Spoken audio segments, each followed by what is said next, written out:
Petunjuknya sudah jelas. Bab 561. Sejak saat itu, dia tidak bisa lagi melupakan gadis dalam gaun butterfly lob yang secantik malaikat. Albi mencoba dan mencoba untuk melupakan, tetapi gagal lagi dan lagi. Jadi, dia memutuskan untuk mengikuti kata hatinya dan mendapatkan apa yang dia inginkan. Bahkan, jika wanita itu adalah wanita Carson, bahkan jika dia tidak sebagus Carson saat ini, apa hubungannya? Selama dia bekerja keras, dia bisa mendapatkan apa yang dia inginkan. Memangnya kenapa kalau wanita itu milik Carson?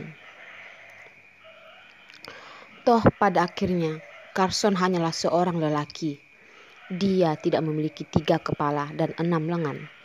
Dia juga memiliki darah dan daging. Tembakan bisa membunuhnya dan pisau bisa membunuhnya. Tuan, apakah ini benar? Pria paruh baya menonton video dan tidak percaya bahwa tuan mudanya bisa mendapatkan hal yang begitu penting. Lihatlah lebih dekat dan lihat apakah itu benar atau tidak. Albi berkata tanpa berbalik. Tuan, maksudmu Carson dalam video ini bukan Carson? Pria paruh baya itu menatap pria di layar komputer lagi. Melihat dan melihat. Melihat dan terus melihat. Tuan, ini terlihat mirip. Suara ini, selain Carson, siapa lagi itu?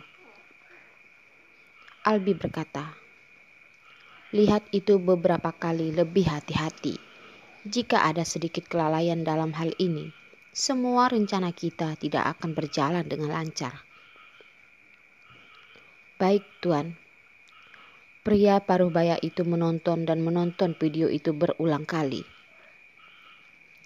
Setelah menontonnya beberapa kali, dia masih tidak bisa melihat kesalahan. Dia pun berkata, saya dapat mengkonfirmasi bahwa orang yang ada dalam video tersebut adalah Carson 100%. Oke, baiklah kalau begitu, kata Albi. Pengurus rumah tangga ini selalu bersamanya. Dia tahu bahwa pengurus rumah tidak bisa melihat apa yang salah dengan Carson di video. Bahkan lebih mustahil bagi orang lain untuk melihatnya. Pria paruh baya itu bertanya, Tuan, apa yang harus kita lakukan selanjutnya? Lanjutkan seperti yang direncanakan. Tapi Tuan, apa ada masalah? Tanya Albi. Baiklah Tuan. Pria paruh baya itu berbalik untuk pergi, mengambil 2 langkah dan berbalik lagi dan berkata, Tuan, saya akan mengirim beberapa orang lagi untuk mengikuti Anda. Albi berkata dengan ringan. Di kota Pasir Bumi, Darwin adalah orang yang memegang kekuatan tentara dan Carson adalah pengusaha. Siapa lagi yang bisa bersaing dengan mereka? Pria paruh baya itu khawatir lalu berkata, Tuan muda. Albi melambaikan tangan untuk menghentikannya dan berkata, kamu mengirim terlalu banyak orang untuk mengikutiku. Tidak ada bedanya denganku. Mereka ingin menangkap orang. Tidak bisakah kita melarikan diri? Bahkan jika dia memiliki banyak orang di sekitarnya, selama Carson ingin menangkapnya, dia masih bisa menangkapnya. Banyak orang mengikutinya, bahkan banyak yang mengikutinya akan menjadi korban. Dalam situasi ini, Albi tahu dengan lebih jelas. Tuan, kamu tidak bisa turun sana. Albi melambaikan tangannya dan melihat keluar jendela, tapi dia tersenyum lembut dan percaya diri. Albi tahu situasi saat ini dengan sangat baik, tetapi dengan sangat berani bertindak begitu berani. Bukan karena dia ingin mati, Tetapi karena dia sangat percaya diri, kali ini dia akan mengalahkan Carson sepenuhnya. Karena hujan, suhu hari ini turun beberapa derajat. Tetapi Carson tidak tahu dinginnya. Jasnya tidak pakai, hanya mengenakan kemeja putih dengan celana hitam. Pakaian standarnya dalam beberapa tahun terakhir. Carson berkata untuk membiarkan Henry beristirahat selama 1 malam. Tetapi Henry tidak bisa membiarkan semua orang beristirahat. Dia harus menyiapkan semua pekerjaannya dan mengirimkannya ke presidir mereka pagi-pagi sekali. Semalam, Carson beristirahat sangat larut. Tetapi hari ini, Carson masih bangun pagi-pagi dan datang ke perusahaan lebih awal. Henry sebagai asisten khusus sudah mengetahui kebiasaannya itu. Masih beranikah dia malas dan tidak menyiapkan semuanya dengan baik? Tuan Carson, kami menemukan orang yang mirip dengan Gogon dan memotret mereka. Mengendari van dengan nomor plat J AXX54. Ketika aku mendapatkan plat, aku segera mengirim seseorang ke kantor manajemen kendaraan untuk memeriksa pemilik plat itu. Investigasi ini menemukan bahwa mobil itu adalah mobil yang ditinggalkan. Sebelum Fernando terbunuh, mobil itu juga dicuri. Kami mengikuti petunjuk itu lagi dan akhirnya menemukan van yang ditinggalkan hanya beberapa hari yang lalu. Ketika para nelayan pergi ke laut, mereka menemukan mobil yang telah jatuh ke laut dan memanggil polisi. Mobil itu sekarang dikirim kembali ke pabrik barang bekas, tetapi belum ada yang menemukan pemiliknya. Henry memberikan petunjuk yang dikumpulkan kepada Carson secara mendetail. Setelah mendengarkannya, Carson tidak memberikan jawaban. Henry tidak tahu apakah tuannya itu merasa puas atau tidak. Henry ingin mati.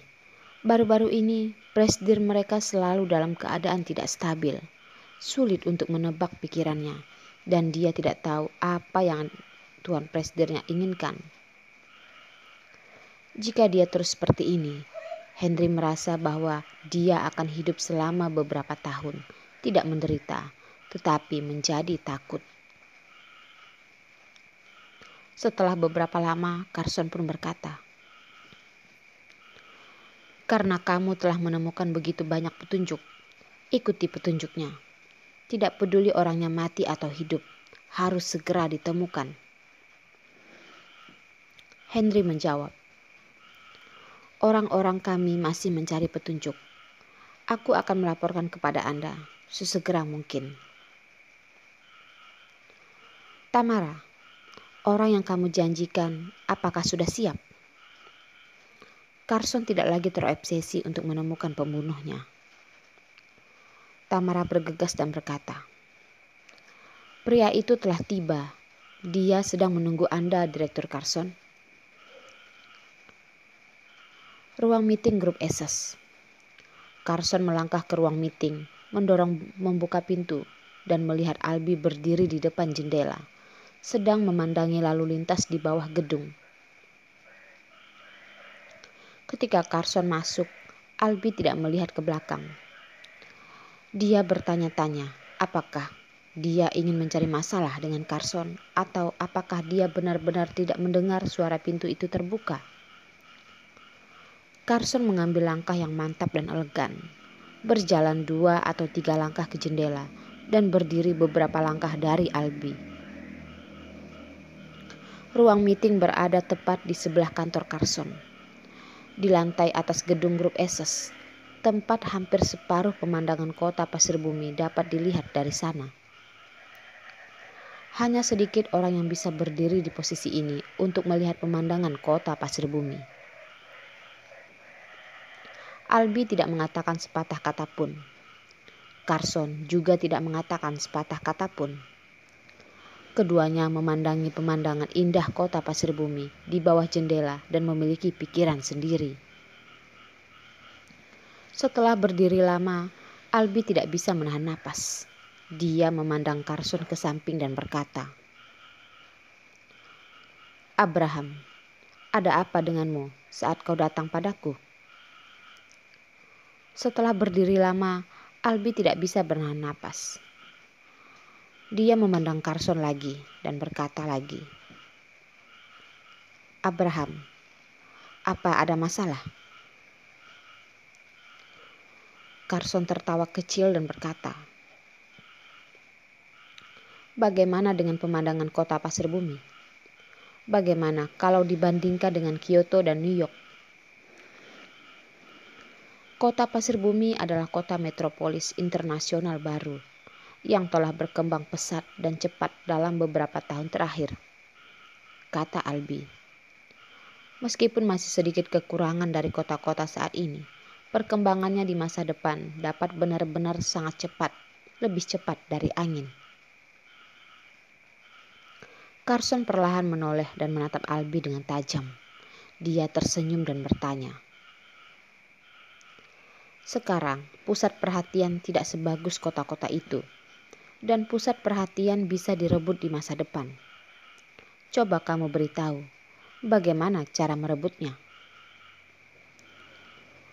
Albi mengangkat bahu dan berkata, "Tidak ada yang permanen di dunia ini. Angin dan air bergiliran, dan hal-hal baik pun bergiliran.